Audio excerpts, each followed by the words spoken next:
Dzień był taki jak zwykle.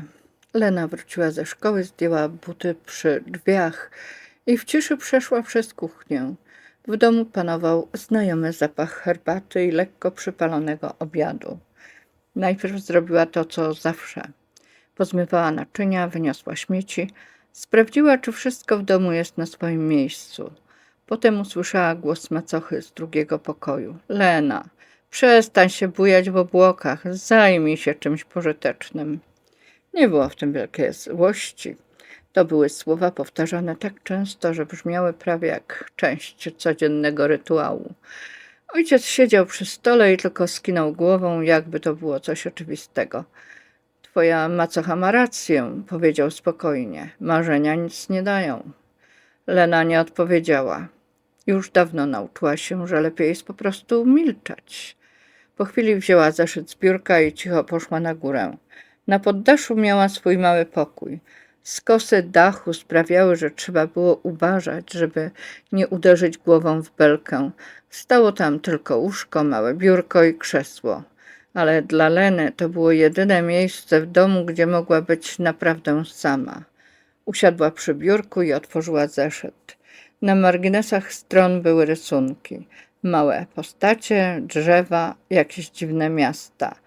Czasem próbowała pisać historię, ale słowa, które słyszała w domu, wracały jak echo. To głupie, nic z ciebie nie będzie, więc zamykała zeszyt. Ten dzień miał być dokładnie taki sam jak wszystkie inne. Lena nie spodziewała się, że właśnie tego dnia wydarzy się coś, co zmieni całe jej życie. Dzień powoli się kończył. Ostatnie złociste promienie słońca wpadały przez małe okno na poddaszu i rozlewały się po ścianach pokoju Leny miękkim, ciepłym światłem. Dziewczynka siedziała przy biurku i przeciągnęła dłonią po okładce swojej ukochanej książki. Była to stara, trochę już wytarta powieść o dalekich podróżach i niezwykłych miejscach. Książka, którą czytała tyle razy, że prawie znała ją na pamięć. Ten dzień miał się skończyć tak jak każdy inny. Chciała jeszcze tylko przeczytać kilka stron przed snem. Ale właśnie wtedy coś przyciągnęło jej uwagę. Z okna zobaczyła samochód, który powoli podjeżdżał pod dom. To było dziwne. Do tego domu rzadko przyjeżdżali goście. Samochód był elegancki, ciemnogranatowy, a w zachodzącym słońcu jego lakier błyszczał jak spokojna tafla wody. Serce Leny zabiło szybciej. Znała ten samochód. Ciocia, szepnęła prawie bezgłośnie. To była jej matka chrzestna, kobieta, która nigdy nie przyjeżdżała z pustymi rękami. Ale to nie było najważniejsze. Najważniejsze było to, że zawsze przyjeżdżała z uśmiechem i dobrym słowem. Ale doceniła to bardziej niż jakikolwiek prezent. Dziewczynka zerwała się z krzesła i wybiegła z pokoju. Schody z poddasza skrzypiały pod jej stopami, kiedy zbiegała na dół tak szybko, jak tylko potrafiła. Chwilę później otworzyła frontowe drzwi i wybiegła na zewnątrz. Matka chrzestna właśnie wysiadała z samochodu. Lena nawet się nie zatrzymała. Podbiegła prosto do niej i rzuciła się jej w ramiona. Ciociu! Kobieta objęła ją ciepło i spojrzała na dziewczynkę swoimi spokojnymi, szarymi oczami. W jej spojrzeniu zawsze było coś, co sprawiało, że Lena czuła się ważna. Miło cię widzieć, Leno, powiedziała z uśmiechem. Mam coś dla ciebie. Weszły razem do domu. Na widok matki chrzestnej, nawet na twarzy macochy pojawił się uśmiech. Ta kobieta miała w sobie coś takiego, że trudno było jej nie lubić. Ojciec podniósł się od stołu i mruknął coś na powitanie. Dawno cię tu nie było, ale w jego głosie też brzmiała życzliwość. Matka chrzestna rozejrzała się po pokoju, a potem znów spojrzała na Lenę. Jej oczy błyszczały lekko, jakby przyjechała tu z czymś więcej niż tylko z wizytą. Macocha zaprosiła matkę chrzestną Lenę do kuchni. Na stole stał dzbanek z herbatą, kilka filiżanek i talerz z ciastem, które Lena upiekła wcześniej po południu. Był to prosty jabłecznik, jeszcze lekko ciepły, pachnący cynamonem. Matka chrzestna spróbowała kawałek i uśmiechnęła się. Pyszne, powiedziała.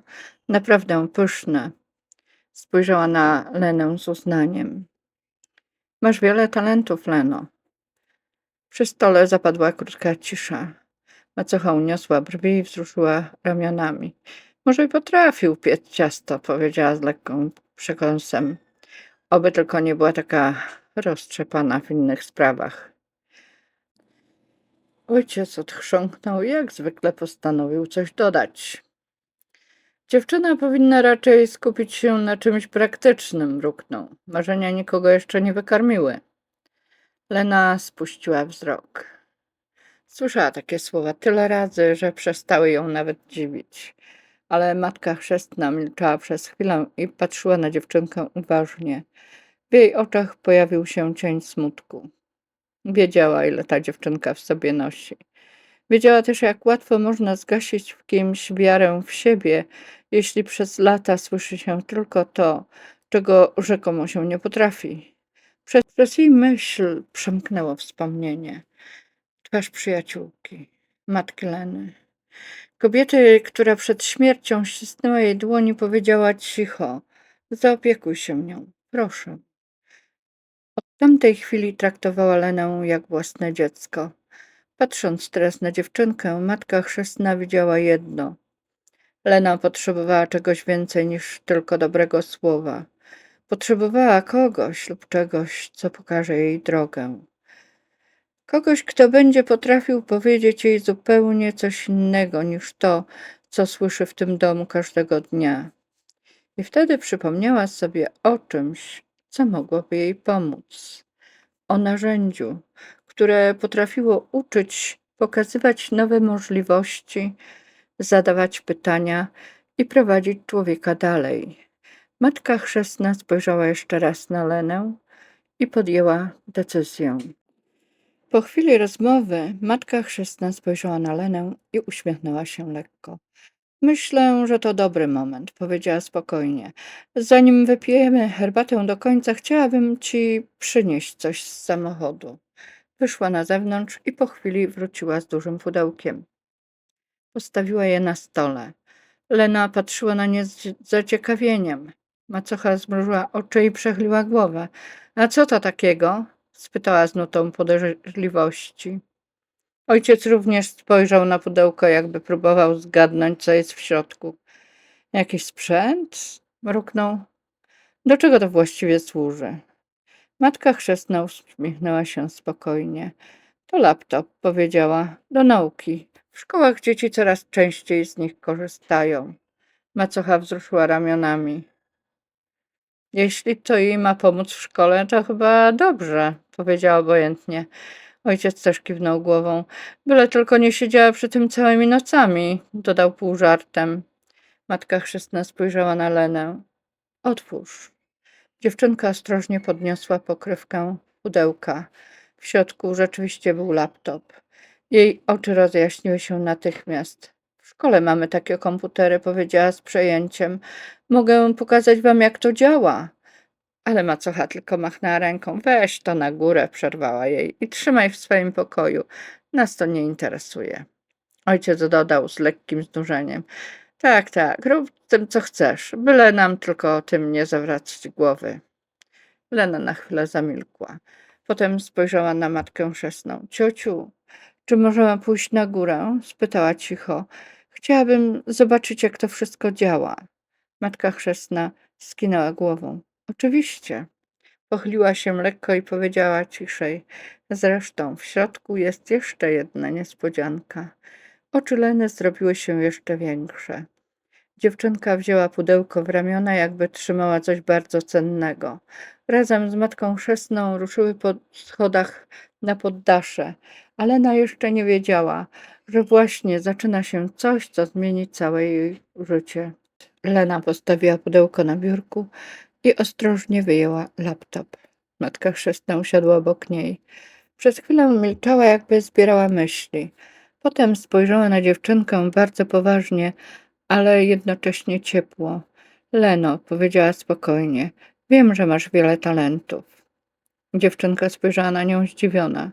Ale ty w to nie wierzysz, dodała matka chrzestna łagodnie.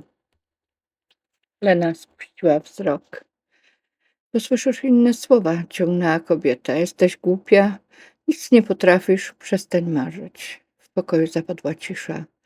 Kiedy człowiek słyszy takie rzeczy przez dłuższy czas, powiedziała matka chrzestna, zaczyna w nie wierzyć, nawet jeśli nie są prawdą. Podniosła rękę i delikatnie dotknęła ramienia dziewczynki. A ty jesteś wyjątkowo mądrą dziewczynką, Leno. Tylko jeszcze tego nie wiesz. Potem wskazała na laptop. W środku jest coś, co może ci pomóc. Coś, co będzie twoim nauczycielem. Coś, co pokaże ci drogę w tym wszystkim, co chcesz robić. Lena uśmiechnęła się lekko. Wiem, powiedziała cicho. Sztuczna inteligencja. Matka chrzestna skinęła głową. Otworzyła laptop. Ekran rozświetlił się miękkim światłem. Kobieta spojrzała na Lenę z lekkim uśmiechem. Leno, powiedziała spokojnie, przedstawiam ci twojego towarzysza. Zrobiła krótką pauzę. Twojego nauczyciela. I jeszcze ciszej dodała. Oraz twoje lustro. Lena patrzyła na ekran, nie wiedząc jeszcze, że ta chwila stanie się początkiem zupełnie nowej drogi. Od tamtego dnia w życiu Leny pojawił się nowy rytm. Najpierw było wszystko to, co zawsze. Szkoła, obowiązki w domu, odrabianie lekcji.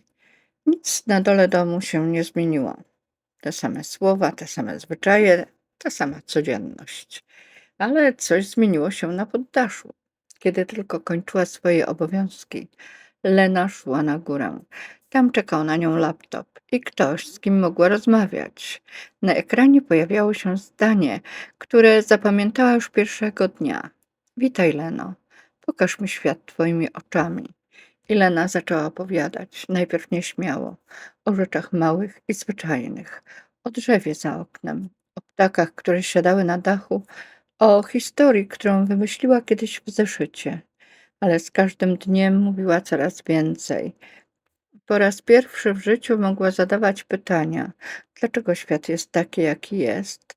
Jak powstają historie? Skąd biorą się pomysły? Ciekawość, którą przez lata trzymała w sobie jak zamkniętą w skrzynię, nagle znalazła ujście. I nikt jej nie mówił: to głupie, przestań pytać, nie zawracaj głowy. Zamiast tego słyszała odpowiedzi spokojne, czasem pytania, czasem tylko jedno zdanie. A jak ty byś to opowiedziała? I wtedy Lena zaczęła pisać. Najpierw kilka zdań, potem strony, potem całe rozdziały. Słowa, które wcześniej żyły tylko w jej wyobraźni, zaczęły pojawiać się na ekranie. Pewnego wieczoru spojrzała na dokument, który właśnie zapisała. I nagle zdała sobie sprawę z czegoś niezwykłego. Napisała książkę. Nie planowała tego.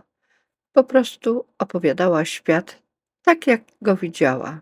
Któregoś wieczoru Lena siedziała przy laptopie trochę dłużej niż zwykle. Na ekranie była jej książka. Strony pełne historii, które przez tyle miesięcy rodziły się w jej wyobraźni. Sztuczna inteligencja pokazała jej, jak zamienić tekst w e-book.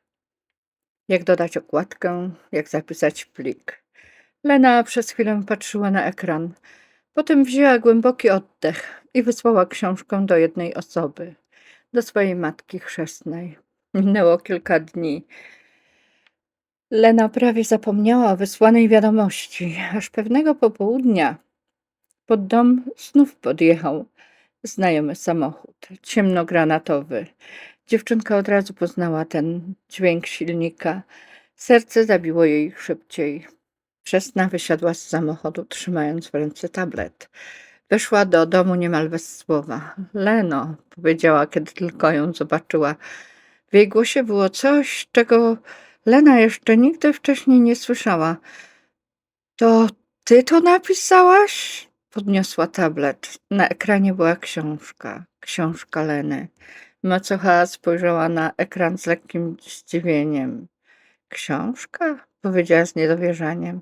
Jaka książka? Ojciec wzruszył ramionami. Dzieci czasem coś piszą, mruknął. Przejdzie jej. Ale matka chrzestna pokręciła głową. Nie, powiedziała cicho.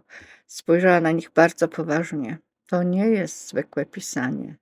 Potem znów na Lenę. I nagle objęła ją mocno. To jest piękne, wyszeptała. W pokoju zapadła cisza. Macocha przez chwilę patrzyła na dziewczynkę w zupełnie nowy sposób. Jakby po raz pierwszy zaczęła się zastanawiać, czy może jednak przez cały czas czegoś nie zauważyła. Kilka miesięcy później Lena siedziała w samochodzie obok swojej matki chrzestnej. Samochód jechał powoli przez wieczorne miasto. Na tylnym siedzeniu siedzieli jej ojciec i macocha. Nikt z nich jeszcze do końca nie rozumiał, dokąd jadą. Matka chrzestna powiedziała tylko: chciałabym, żebyście coś zobaczyli. Samochód zatrzymał się przed niewielkim budynkiem z jasnym napisem nad wejściem. Wieczór młodych autorów. W środku było ciepło i jasno. Na ścianach wisiały plakaty książek. Lena trzymała w rękach swój egzemplarz. Serce biło jej szybko. Kiedy prowadząca spotkanie weszła na salę, w sali zrobiło się cicho. Dzisiejszego wieczoru chcemy przedstawić wam młodą autorkę, której książka poruszyła wielu czytelników, powiedziała. Lena. Dziewczynka podniosła się powoli. Na chwilę spojrzała na matkę chrzestną. Kobieta uśmiechnęła się do niej spokojnie. Lena wyszła na scenę. Zaczęła czytać fragment swojej książki.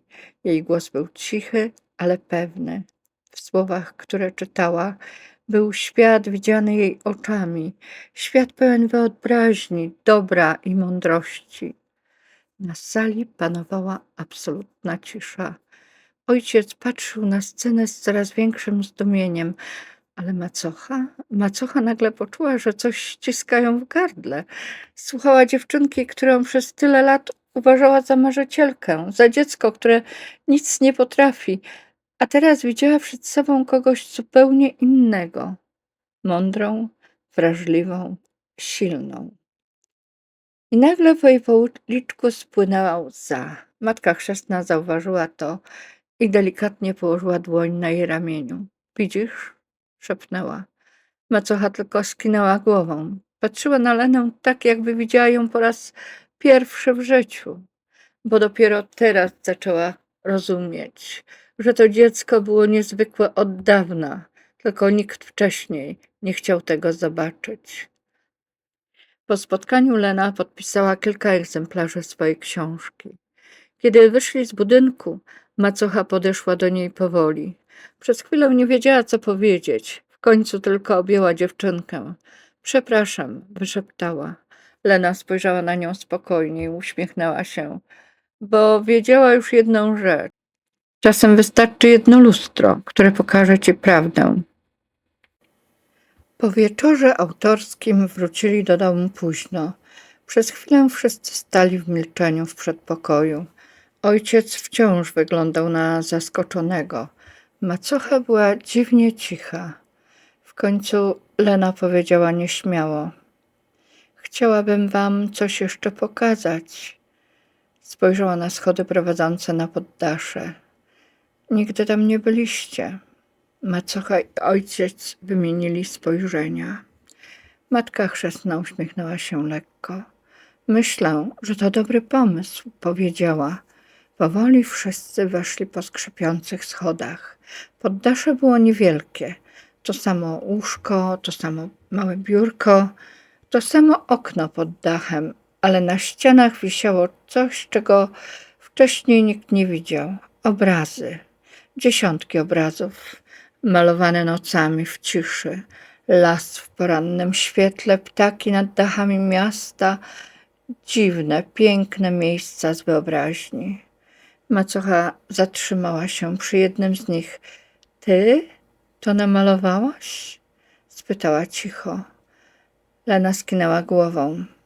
Ojciec spojrzał na biurko. Leżały tam zeszyty z zapisanymi stronami i kartki w różnych językach.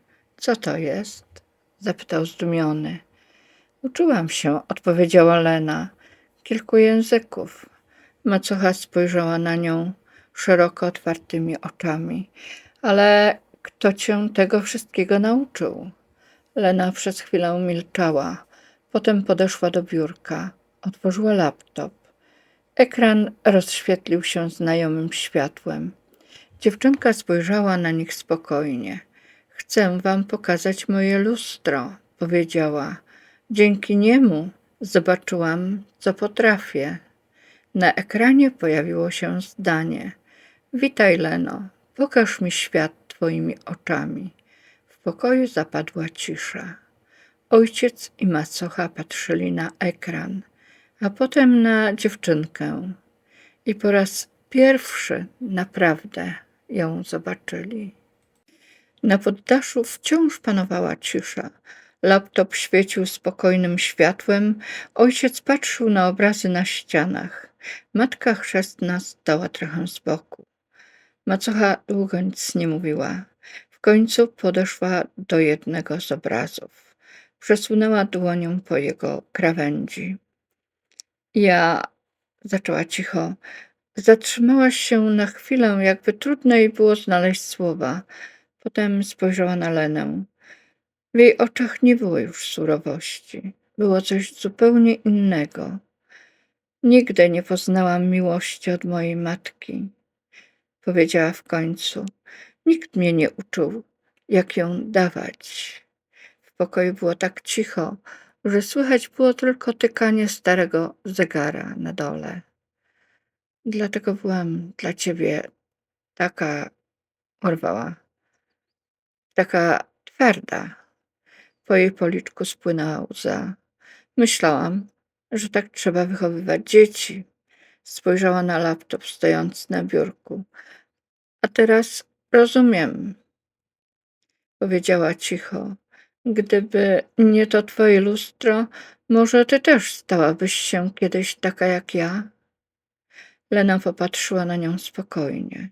Nie było w jej oczach gniewu, tylko zrozumienie. Macocha zrobiła krok do przodu i pierwszy raz w życiu przytuliła dziewczynkę naprawdę mocno.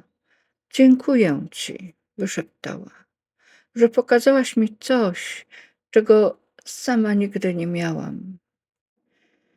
Minęło trochę czasu. Dom był ten sam. Te same schody skrzypiały, kiedy ktoś wchodził na górę, ale poddasze nie było już miejscem samotności. Na ścianach wciąż wisiały obrazy Leny. Teraz było ich jeszcze więcej. Na biurku stał laptop, a przy sztaludze stały dwie osoby. Lena i jej macocha. Macocha trzymała pędzel trochę niepewnie. Tak? Zapytała. Dobrze to robię? Lena uśmiechnęła się. Spróbuj trochę jaśniejszego koloru, tutaj. Macocha zrobiła kilka pociągnięć pędzlem. Potem cofnęła się o krok i spojrzała na obraz. Wiesz co? Powiedziała z lekkim zdumieniem. To chyba nie wygląda tak źle. Lena roześmiała się. Wcale nie. Matka chrzestna siedziała przy oknie i patrzyła na nie obie. Ojciec stał przy drzwiach i kręcił głową z niedowierzaniem. Tyle lat, mruknął, a ja nawet nie wiedziałem, że mamy w domu tyle talentów. Na biurku laptop rozświetlał się na chwilę. Na ekranie pojawiło się znajome zdanie. Witaj, Leno, pokaż mi dziś świat waszymi oczami. Lena spojrzała na ekran i uśmiechnęła się. Powiedziała już jedno. Poddasze zawsze będzie jej miejscem. Miejscem, gdzie pierwszy raz zobaczyła siebie naprawdę. Ale teraz nie była już tam sama.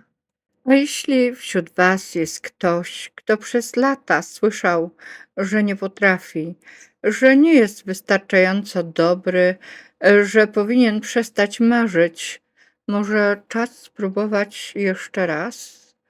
Czasem wystarczy jedno lustro, które pomoże nam zobaczyć prawdę o własnych talentach. Lena je znalazła. A może twoje lustro też już na ciebie czeka? Nie po to, by ci powiedzieć, jakim jesteś, ale by ci pokazać to, jakim zawsze byłeś.